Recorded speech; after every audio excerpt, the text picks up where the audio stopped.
I'm in the process of selling my business, and I wanted to give an overview and give some insights on how I'm gonna do that and what makes a good business sellable. Hi, my name is Marek. I'm an entrepreneur and business owner, and today I'm gonna share with you the process of selling an online business. And please like this video and subscribe, and let's dive into our content for today.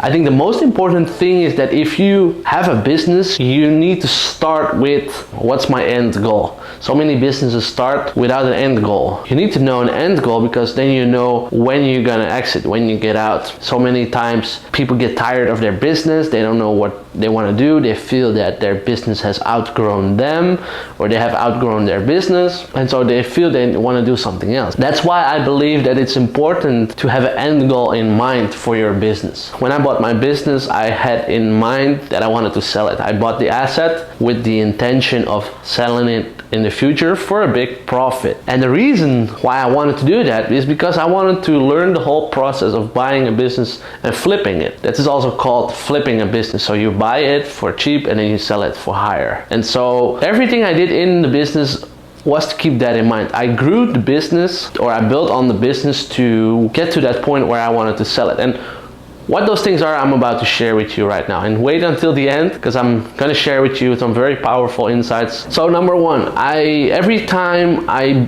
build something or I add an additional feature to the business, I did it because I kept in mind that, this business is gonna grow and the next buyer is gonna buy it for more. So if I added a new product, if I used a new marketing channel to bring in more customers or to sell more to existing customers, I always did it to increase the revenue and to know that the next person that will buy it will get a more valuable business, because businesses are being bought and sold based off their value, based off their income and their profits.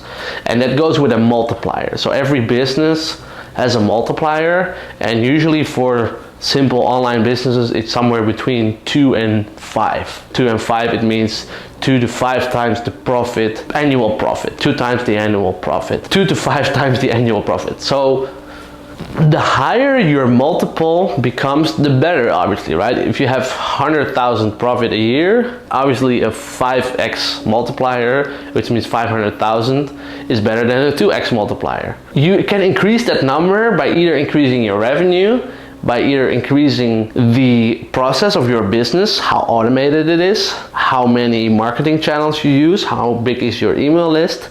And so I did that. I increased the revenue by increasing the customer lifetime value, meaning how many times the same customer spends. Second, I increased the amount of customers, so I generated more traffic to the websites. Third, I made sure that the people bought more of the same product in one order, and I just increased the conversion rate. So more people that came to the website converted into customers. And so that's very important. And the other aspect of selling a business is you make it as passive as possible, or you make it as automated as possible. Why is that important? Because a person who buys a business basically wants to have a plug and play business. They don't want to buy another job. That's what investors do. Investors, they put their money into a certain asset and they want to get a return on their income. That's why private equity returns are way higher, because usually it requires some involvement in the business. Where if you put money into stocks, it doesn't require any involvement in the business. It's just sitting there, and there's a whole company that builds the company, that manages the company. Where if you have a private equity business, you as the owner, most of the times you need to put in some work. And so that means basically the less work you have to do as the owner of your own business that you're about to sell, the more valuable or the higher the multiplier of your business will be. So that's the second part, the amount of hours that needs to be worked to run the business. Decrease that amount. That's what I did. I automated the order process.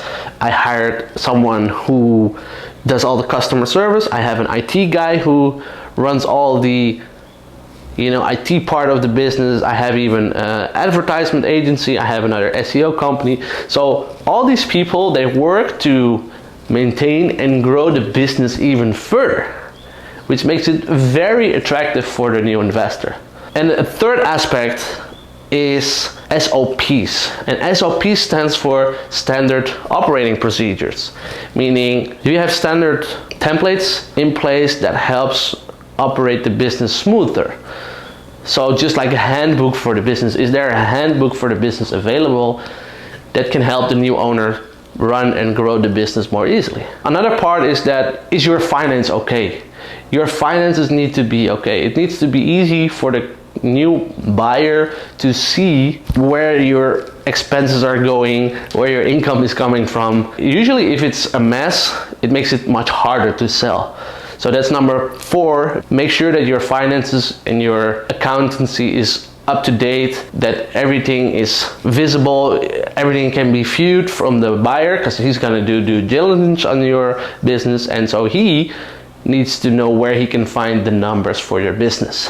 Doing all that, when you have everything combined, when you have everything together, then it's time to sell. And where are you going to sell it? So I will tell you my process. They say always, if you buy a business, use your own channels, use your own network or people within your own network. If you want to sell it, however, then it's best to use a broker, because a broker gives you many advantages. They take out the whole process, the selling process for you. If you have the right broker, they make sure that you get to a big audience of buyers. And third, it's in their interest to sell the business as high as possible, because the higher they sell your business for, the higher their commission will be. So they will do their best to sell the business for you, which means you get a higher return. Obviously, if you sell it with a broker, you also have to pay commission, you have to pay a fee, but usually that fee is nothing compared to the extra money you get from selling it with the broker. So there are multiple brokers out there for online businesses. I have an online business, so I'm gonna sell my business through one of these brokers. And my advice for myself and for you is just put them on all the brokers out there. Put them as many channels as possible, because the more eyeballs you get, the easier it will become to sell it. And oftentimes you sell it with a broker and they only take a commission, or they take a very, very small upfront fee. So the investment is very low money wise. You need to put in some time to put everything together, but other than that, it's just a very low investment, and you can have access to way more channels to sell your business to. So that's basically it. That's how you sell a business. If you're not there yet for selling a business, but you're still on the buying side, or you want to know what next business you're gonna buy, then you want to know what criteria you should use for buying an online business. And so I put in a video here where I share with you the 14 criteria that I used when I bought my first business. So definitely check it out here, and I'll see you there in the next video. And give a like on this video and subscribe, and I'll see you in the next one. God bless.